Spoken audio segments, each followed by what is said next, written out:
نحمده ونصلي على رسوله الكريم اما بعد فاعوذ بالله من الشيطان الرجيم بسم الله الرحمن الرحيم رب اشرح لي صدري ويسر لي امري واحلل عقدة من لساني يفقهوا قولي۔ ابو ہریرہ کہتے ہیں کہ رسول اللہ صلی اللہ علیہ وسلم نے فرمایا، جب اللہ مخلوق کو پیدا کر چکا تو اس نے اپنی کتاب لوح محفوظ میں لکھا جو اس کے پاس عرش پر موجود ہے کہ میری رحمت میرے غضب پر غالب ہے، اور اس کی رحمت بہت وسیع ہے۔ قرآن مجید میں آتا ہے وَرَحْمَتِي وَسِعَتْ كُلَّ شَيْءٍ، میری رحمت نے ہر چیز کو گھیر رکھا ہے۔ کوئی اس کو مانتا ہے یا نہیں مانتا، اس کی عبادت کرتا ہے یا نہیں کرتا، جتنے بھی ہم دنیا میں لوگ چل پھر رہے ہیں، سخت نافرمانیاں کرتے ہیں، لیکن اس کے باوجود وہ ہمیں جینے کی مہلت دیتا ہے، رزق دیتا ہے، ہمارے کام سنوارتا ہے، ہمیں مشکلات سے بچاتا ہے۔ تو اللہ کے یہ دونوں نام جو ہیں، انسان کو اگر ان کی پہچان ہو جائے تو ہر غم اور پریشانی اس کی دور ہو جائے، کیونکہ ہر تکلیف میں، ہر مشکل میں اگر انسان یہ یاد کر لے کہ میرا رب بڑا ہی مہربان ہے، بڑی ہی رحمت فرمانے والا ہے، تو انسان کی پریشانی دور ہو جائے کہ وہ ہے کوئی جو میری مشکل آسان کر سکتا ہے، اور وہ اپنی رحمت فرمائے گا اور ضرور کر دے گا۔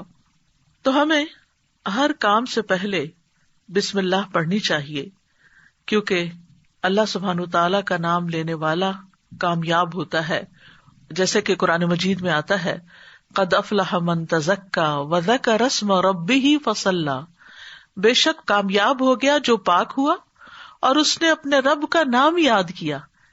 یعنی رب کا یہ نام لینا کامیابی کی علامت ہے، کامیابی کی ضمانت ہے۔ اور پھر نماز پڑھی، اور صبح و شام خاص طور پر اللہ کا نام لینا چاہیے۔ سورۃ الانسان میں آتا ہے وَاذْكُرِ اسْمَ رَبِّكَ بُكْرَةً وَأَصِيلًا، اور اپنے رب کا نام صبح اور پچھلے پہر یاد کیا کرو۔ تو بہرحال اللہ کا نام لینا برکت کا سبب ہے۔ ایک شخص نے نبی صلی اللہ علیہ وسلم سے کہا، ہم کھانا تو کھاتے ہیں لیکن ہم سیر نہیں ہوتے، ہمارا پیٹ نہیں بھرتا۔ آپ نے فرمایا شاید تم الگ الگ کھاتے ہو، اپنے کھانے پہ جمع ہو جایا کرو اور کھانے کے وقت اللہ کا نام لیا کرو، وہ تمہارے لیے اس کھانے میں برکت ڈال دے گا۔ یعنی یہ مطلب یہ ہے کہ اگر تھوڑا بھی ہوگا تو تمہارا پیٹ بھر جائے گا اور تمہاری بھوک مٹ جائے گی۔ اسی طرح اللہ کا نام لینے سے انسان کو ہر طرح کی حفاظت بھی ملتی ہے۔ جابر بن عبداللہ سے مروی ہے کہ رسول اللہ صلی اللہ علیہ وسلم نے فرمایا، جب رات کا آغاز ہو یا جب شام ہو جائے تو اپنے بچوں کو روک لو، گھر سے باہر نہ نکلنے دو، کیونکہ اس وقت شیاطین پھیل جاتے ہیں۔ پھر جب رات کی ایک گھڑی گزر جائے تو انہیں چھوڑ دو اور دروازے بند کر لو، اس وقت اللہ کا نام لو، کیونکہ شیطان بند دروازے نہیں کھول سکتا۔ اللہ کا نام لے کر اپنے مشکیزوں کا منہ باندھو، اللہ کا نام لے کر اپنے برتنوں کو ڈھک دو، خواہ کسی چیز کو چوڑائی میں رکھ کر ہی اس کو ڈھکو، اور اپنے چراغ سونے سے پہلے بجھا دیا کرو۔ تو اس سے کیا پتہ چلتا ہے کہ رات کو آخری کام جو کر رہا ہوتا ہے انسان، چاہے کیسی ہی تھکاوٹ کیوں نہ ہو، یہ کام وہ ہیں جو تقریباً سب لوگ کرتے ہیں، تو ان سب چیزوں پر بھی بسم اللہ پڑھنی چاہیے، اس وقت بھی اللہ کا نام لینا چاہیے۔ پھر اسی طرح اللہ کا نام لینے سے انسان اچانک پہنچنے والی مصیبت سے بھی محفوظ رہتا ہے۔ عثمان بن عفان کہتے ہیں، میں نے رسول اللہ صلی اللہ علیہ وسلم سے سنا، آپ فرماتے تھے جس نے شام کو 3 بار یہ دعا پڑھ لی اسے صبح تک کوئی اچانک مصیبت نہیں آئے گی، کوئی اچانک مصیبت نہیں آئے گی۔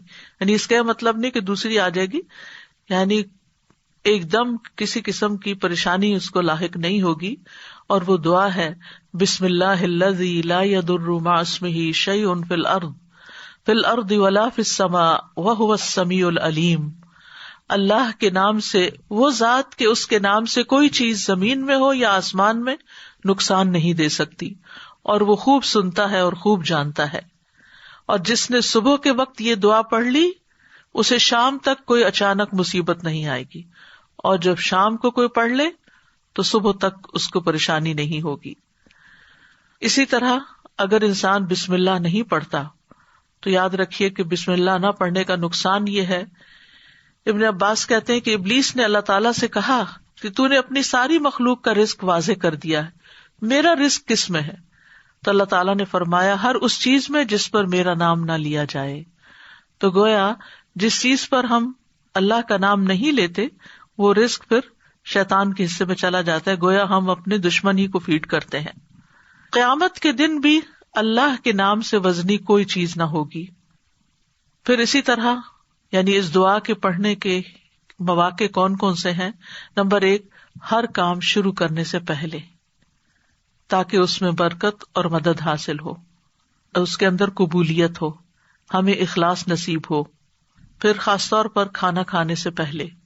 حضرت عائشہ کہتی ہیں کہ رسول اللہ صلی اللہ علیہ وسلم نے فرمایا جب تم میں سے کوئی کھانا کھانے لگے تو چاہیے کہ اللہ تعالیٰ کا نام لے، پھر اگر شروع میں اللہ تعالیٰ کا نام لینا بھول جائے تو چاہیے کہ یوں کہے بسم اللہ اولہ و آخرہ، اللہ کے نام سے اس کھانے کے شروع میں اور آخر میں بھی.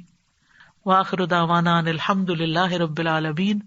سبحانک اللہم و بحمدک، اشہد ان لا الہ الا انت، استغفرک و اتوب الیک. السلام علیکم و رحمۃ اللہ وبرکاتہ.